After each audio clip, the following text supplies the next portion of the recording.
you welcome Jermaine? All right, Jermaine!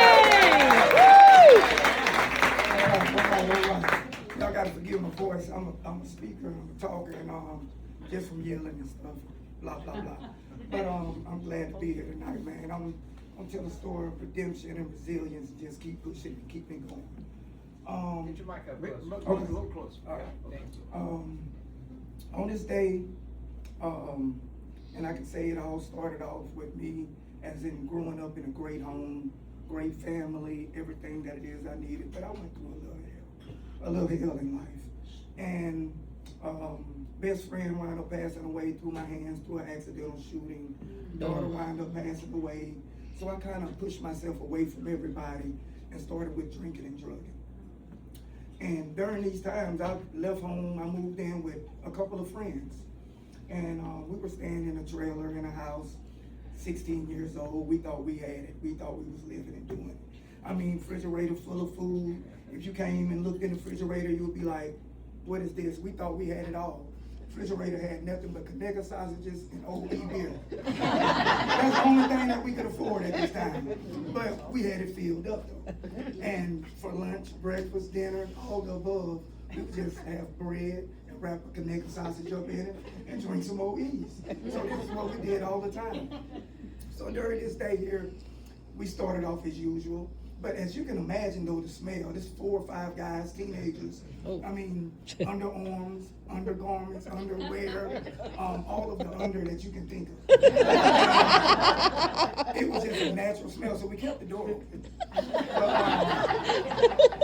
you wouldn't really know what was going on. But we were just drinking. And during this time, it was just famous of just who can drink the most, who can stay up the latest, who can do the most drugs, who can do this, who can do that.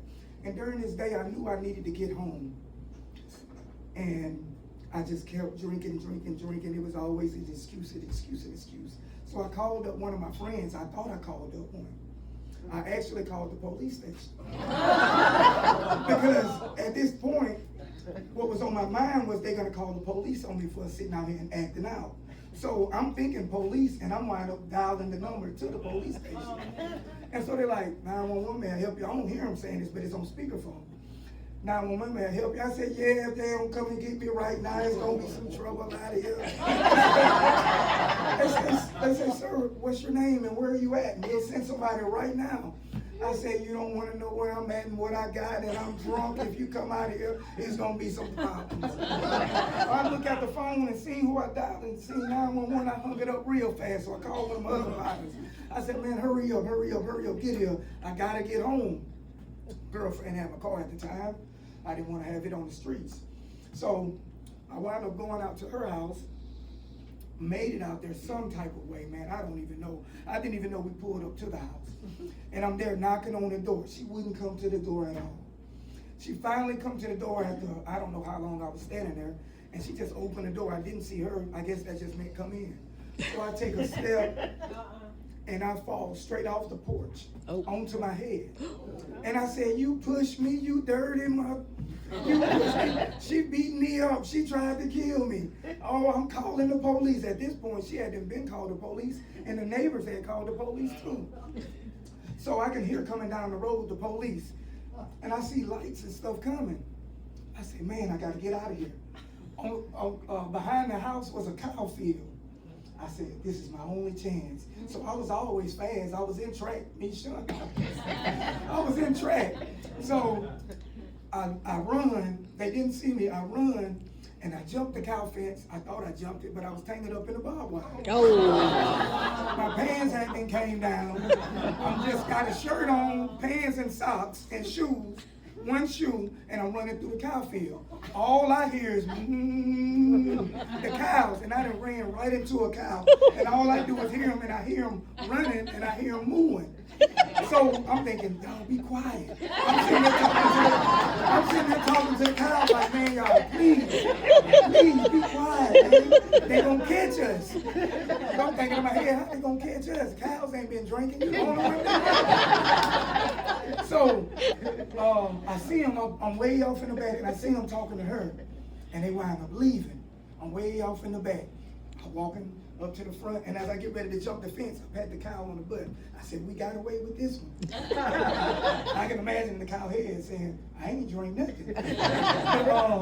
So I jumped the fence back. Mind you, I had some drugs and stuff that was on me at the time, and I'm sloppy drunk. So I hid them in the woods. I don't even know where it was at. So they wound up leaving, so I wound up going back to where I left them at, because I can't lose this money.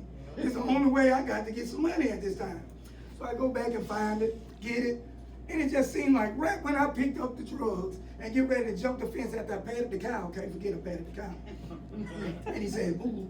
That meant move, get out of the way.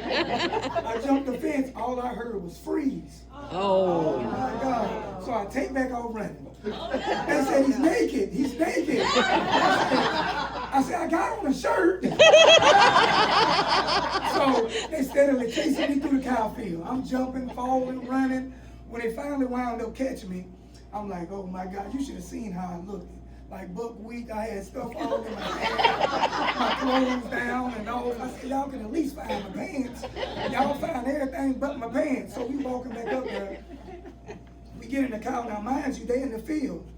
They in the field. And they just looking for stuff. I said, I don't know what y'all find. Y'all trying to find my pants. Nuh-uh. We get in the car. They get down in there too. They show, look what we found. I say, oh my God. Y'all found my pants. I said, nope. They said, nope, we found the drugs, sir. You're going to be doing a long time in jail. I said, that ain't mine. It's somebody else out there. I said, did you ask the cows? I'm sloppy drunk. They told me about this the next day. They said, you was talking to the cows and everything. But I said, this is all here to say, man, I got busted. It was a long road to sobriety and being sober. But this is just one of the ways that I learned right here. I'm actually now, through all the stuff that I've been through in life, clean and sober for a year and a half now. I work at the ABC store in Fairhope. At the ABC store in Fairhope, y'all might have seen me. I actually work for the city of Fairhope too. This is a story about redemption. It don't matter your record or what you done been through. You got faith in God. You can do it. You can change your life. You can be and become what it is that you want to be. It all starts over here. And having faith in yourself and God. Thank y'all for letting me tell you.